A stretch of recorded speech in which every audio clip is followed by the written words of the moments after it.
propre. On va faire un glaçage inratable.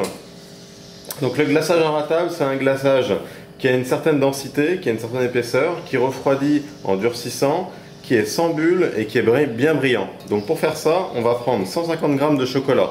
Donc vous voyez, j'ai même pas cassé en morceaux, il n'y a pas vraiment besoin. Casser en morceaux, c'est une astuce inratable en effet, ça permet de faire fondre plus vite notre chocolat. 140 g de crème entière. Vous prenez entre 40 et 70 g de sucre ici pour faire un sirop avec 2 centilitres d'eau.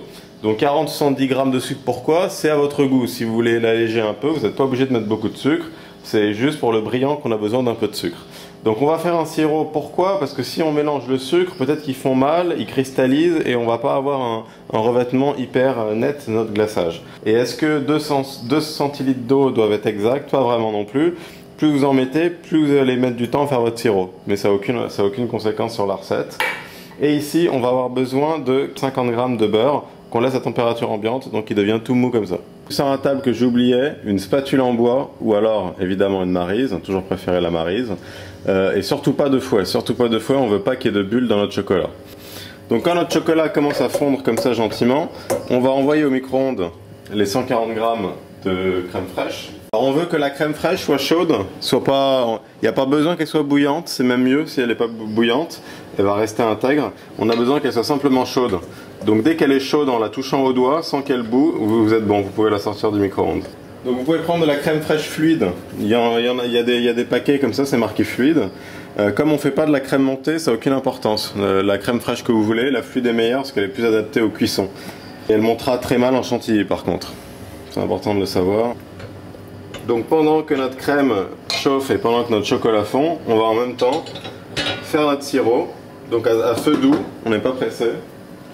Dès qu'on a notre chocolat comme ça complètement fondu, on va rajouter en 3 fois la crème entière. On peut couper le feu sur le chocolat. Dès que le chocolat est fondu, on coupe le feu. Voilà, la première ébullition, on coupe notre sirop, on le laisse sur le... On va verser notre sirop dessus, on vérifie bien que tout le sucre soit fondu. S'il n'est pas fondu, c'est pas grave, vous prenez un chinois et vous filtrez quand vous versez votre sirop sur le chocolat. Donc nous il est pas mal, il est bien fondu, donc des petits mouvements. Des petits mouvements parce qu'on ne veut pas créer de bulles, on veut surtout pas que... Voilà, et maintenant qu'on a donc une belle ganache au sirop de sucre, sans bulles, hop.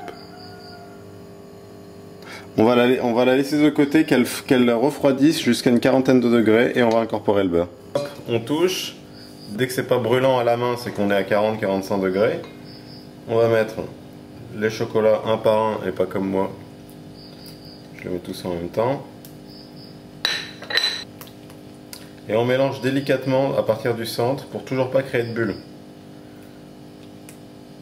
Alors ça c'est une recette pour, vous voyez, il y a très peu de fondant, il y a très peu de glaçage. Là, si vous faites des grands gâteaux, typiquement des gâteaux de 26 cm de large dans des moules de 26 cm, 24 ou jusqu'à 30 cm, et ben pour des moules de 30 cm, il faut 3 fois cette quantité.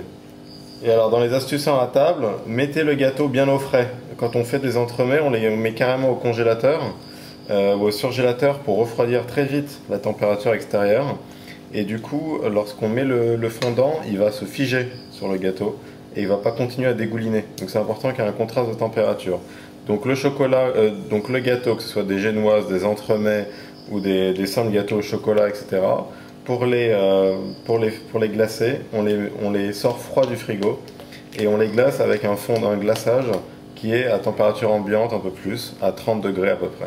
Voilà comment on fait. Maintenant qu'on a préparé notre glaçage, on va le couler sur notre gâteau. Il faut que le gâteau, votre entremets, etc. soit le plus lisse possible et donc soit froid. Voilà. Et on verse tout simplement à partir du centre, comme ça. En dessous de 24 cm, c'est 2 fois. Et après des petits ramequins, etc., vous pouvez faire 2 fois cette recette, par exemple, pour 4 ou 6 ramequins. Alors c'est important d'avoir beaucoup de glaçage en fait, parce que le glaçage doit dégouliner abondamment sur le côté du gâteau.